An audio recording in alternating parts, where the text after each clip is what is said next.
Tensions between the West and Russia taking center stage at the United Nations General Assembly in New York this weekend as the war in Ukraine surpasses the 7-month mark.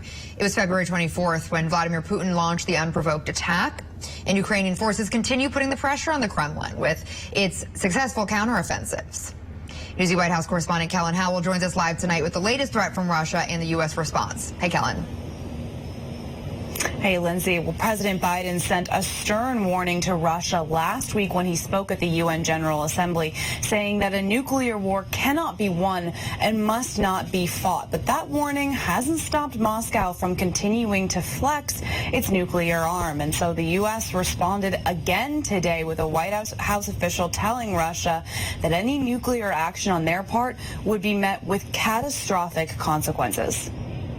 The White House top national security advisor warned on Sunday that the U.S. would act decisively if Russia uses a nuclear weapon in Ukraine. We have communicated directly, privately, at very high levels to the Kremlin that any use of nuclear weapons will be met with catastrophic consequences for Russia, that the United States and our allies will respond decisively, and we have been clear and specific about what that will entail. The warning comes as Russia launched illegal referendum votes over the weekend aimed at annexing Russian-occupied parts of Ukraine, and after Russia's President Vladimir Putin made thinly veiled nuclear threats in a speech last week. Addressing reporters at the UN in New York on Saturday, Russian Foreign Minister Sergei Lavrov said Russia's nuclear umbrella would extend to new territories annexed from Ukraine.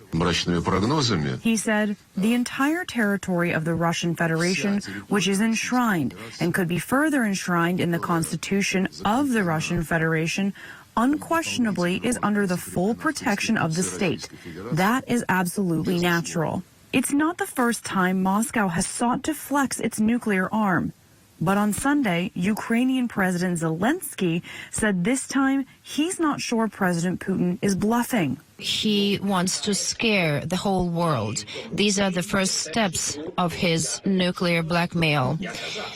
I don't think he's bluffing. I think the world is deterring it and containing this threat. But Sullivan insisted Sunday that Moscow's threats are just the latest indication that Russia is struggling in its war. What you see inside Russia right now, this call-up of troops, the sham referenda that they're trying to run in the occupied territories, these are definitely not signs of strength or confidence. Quite the opposites. They're signs that Russia and Putin are struggling badly. And he pledged that Russia's latest threats will not deter the U.S. and Western allies from continuing to support Ukraine.